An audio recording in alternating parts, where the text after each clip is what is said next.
இன்று தமிழ்நாடு அமைச்சரவையின் இந்த கூட்டத்தில் தொழில்துறை சார்பாக ஒரு மிக முக்கிய கொள்கைக்கான அனுமதி வழங்கப்பட்டது.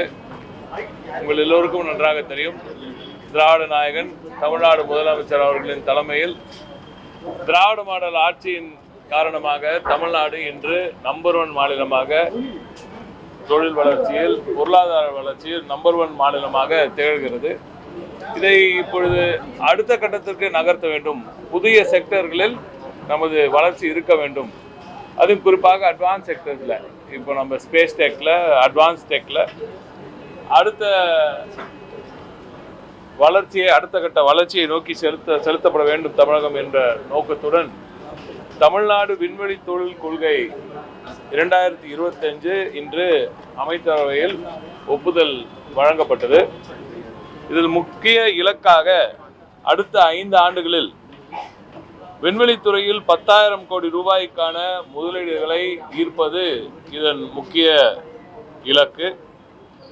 குறைந்தபட்சம் 10,000 நபர்களுக்கான வேலைவாய்ப்புகளை உருவாக்குதல், விண்வெளித்துறைக்கு தகுதியான திறமை வாய்ந்த ஆட்களை உருவாக்குதல், அந்த டேலண்ட்டை கிரியேட் பண்ணுறது, 10,000 கோடி ரூபாய்க்கான முதலீடை ஈர்த்தல், 10,000 நபர்களுக்கான வேலைவாய்ப்பு, விண்வெளி தொழிலுக்கான ஸ்பேஸ் டெக்கில் டேலண்ட்டை இம்ப்ரூவ் பண்ணுறது.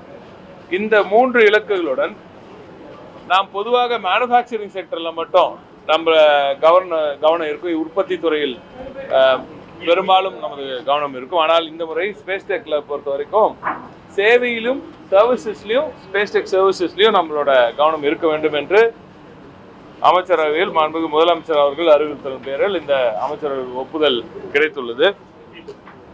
எனவே இது தமிழகத்தின் ஸ்பேஸ் டெக் ரேஸ்ல இந்தியாவில் இருக்கும், ஏன் உலகளவில் இருக்கும் இந்த போட்டியில் தமிழகத்தின் பாய்ச்சலுக்கு மிகப்பெரிய ஒரு உத்வேகத்தை, மிகப்பெரிய ஒரு பூஸ்ட் ஒன்று கொடுத்திருக்கார் மாண்புமிகு முதலமைச்சர் என்று. இதுல 25 கோடி ரூபாயிலேருந்து இருக்கிற சின்ன கம்பெனிஸ்க்கும் இதுல ஸ்டார்ட் அப்ஸ்க்கும் ஒரு மிகப்பெரிய ஊக்கம் வழங்கப்பட்டுள்ளது. அதுதான் ரொம்ப முக்கியமான ஒரு அம்சம் இதுல. எனவே சிறு கம்பெனி, ஒரு ஸ்டார்ட் அப், ஏன்னா ஸ்பேஸ் ரேஸ்ன்றதே ஒரு ஸ்பேஸ் டெக் டெவலப்மெண்ட்ஸ் எல்லாமே ஒவ்வொரு நாளும் அதிவேகத்தில் போயிட்டு இருக்கு. அதுவும் குறிப்பாக இப்போ ஏஐயோட இன்ஃப்ளூயன்ஸோட சேர்ந்து உலகத்தில் இருக்கிற அனைத்து டெக்கும் இப்போ இந்தியாவிலே, ஏன் தமிழ்நாட்டிலேயே இப்போ எதை வேண்டாம் நம்ம பண்ணலாம். ராக்கெட்ஸை பிரிண்ட் பண்ணுறோம் தமிழ்நாட்டில். உலக லெவலில் ஈலான் மஸ்க் அவர்களின் இந்த ஸ்பேஸ் எக்ஸ் நிறுவனம் தான் எங்கேயோ இருக்குது அப்படின்னு நினச்சிட்டு இருக்க நேரத்தில் அதற்கு போட்டியாக நமது தமிழ்நாட்டிலேயே, இங்கே சென்னையிலேயே ஒரு நிறுவனம் மிக சிறப்பான பணியெல்லாம் செய்து வருகிறார்கள். எனவே அப்படிப்பட்ட நிறுவனங்களை, அதுக்கு அடுத்து இருக்கும் பல இளம் தலைமுறையினர், அவங்க இந்த ஸ்பேஸ் டெக் ஃபார்ம்ஸ் நிறைய ஸ்டார்ட் அப்ஸ் உருவாக்கியிருக்காங்க. அவங்களுக்கெல்லாம் ஊக்குவிக்கும் அளவில் இந்த பாலிசி உருவாக்கப்பட்டிருக்கிறது. இதில் பேட்டன்சி, அதாவது பேட்டன்ஸ் வாங்குறதுக்கும் 50% சலுகை நம்ம அரசாங்கமே கொடுக்கும். 300 கோடி ரூபாய்க்கான மேலான முதலீடுகளுக்கு ஸ்பெஷல் பேக்கேஜ் ஒன்று கிரியேட் பண்ணியிருக்கோம். அதே போல் தமிழகத்தில் ஒரு சில இடங்களில் ஸ்பேஸ் பே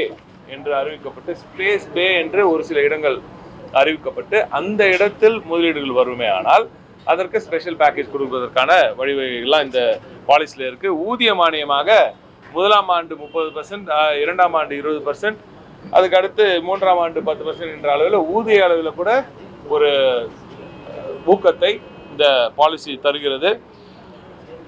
இது போன்ற பல நுணுக்கமான டீட்டெயில்ஸ்லாம் இருக்குது. ஆனால் ஓவராலாக பார்த்தீங்கன்னா தமிழகத்தில் ஒரு புதிய செக்டரில், ஸ்பேஸ் செக்டரில் ஒரு பொன்னான நாள் என்று தான் நாம் இன்று இதை சொல்ல வேண்டும்.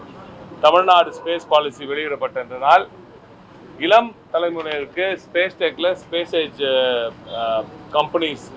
கம்பெனிஸை உருவாக்கக்கூடிய இந்த இளம் தலைமுறைக்கு இது மிகப்பெரிய ஒரு அறிவிப்பாக இருக்கும். உலக அளவில் இருக்கும் பல தொழில் முனைவோரும் இனி நிச்சயமாக தமிழகத்தை நோக்கி வருவார்கள். குறிப்பாக குலசேகரப்பட்டினம் போன்ற நமது தென் தமிழகத்தில் இருக்கும் சில பகுதிகளுக்கு இது மிகப்பெரிய ஒரு வரப்பிரசாதமாக இருக்கும். தமிழகத்தில் இருக்கும் பல பிற பகுதிகளுக்கும் ஸ்பேஸ் டெக் சம்பந்தப்பட்ட தொழில்கள் இனி தமிழகத்தை நோக்கி மிகப்பெரிய அளவில் படையிடும். வேற மாநிலங்கள்ல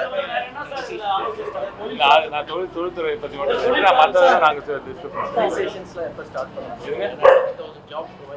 இல்லை நம்ம ப்ரொவைட் பண்ண இந்த பாலிசியை பொறுத்தவரை இந்த பாலிசியை பார்த்து இன்னும் முதலீட்டாளர்கள் வருவார்கள். அதன் மூலம் 10,000 வேலை வாய்ப்புகள் நிச்சயமாக வரும். எனக்கு தெரிஞ்சு அதோட ஜாஸ்தியாக தான் ஆகும்னு நினைக்கிறேன்.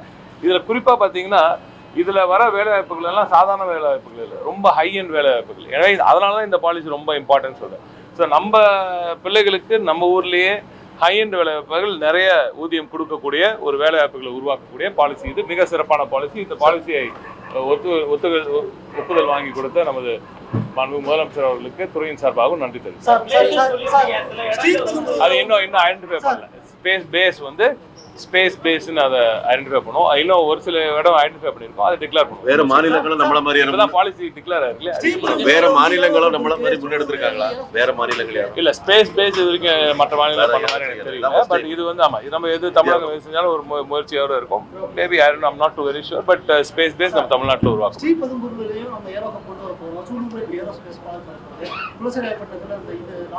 ப்ரொபலன் பார்க்க இல்ல ஒரு சில இப்போ ஸ்டார்ட் அப்ஸ் எல்லாம் வந்து இப்போ நீங்க ஒரு ஸ்பேஸ் போர்ட் பக்கத்துலாம் இருக்கணும்ன்ற அவசியம் இல்லை. சில ஸ்டார்ட் அப்ஸ்லாம் நம்ம சென்னை போன்ற இடத்துலயோ இல்லை கோயம்புத்தூர் போன்ற இடத்துலயோ இருக்கலாம். ஸோ தேவைக்கேற்ப அந்தந்த இடத்துல அவங்க ஆரம்பிச்சுக்கலாம். இந்த பாலிசி எல்லாருக்குமே உதவிகரமா இருக்கும். செய்திகளை உடனுக்குடன் தெரிந்து கொள்ள கீழ்கண்ட கேபிள் மற்றும் DTH நெட்வொர்க்குகளில் எம்நாடு செய்தி தொலைக்காட்சியை காணுங்கள். பாதகம் செய்பவரை கண்டால் நாம் பயம் கொள்ளலாகாது பாப்பா. மோதி மிதித்து விடு பாப்பா, அவர் முகத்தில் உமிழ்ந்து விடு பாப்பா. அண்மை செய்திகளை உடனுக்குடன் தெரிந்து கொள்ள இணைந்திருங்கள் எம்நாடு தொலைக்காட்சியுடன்.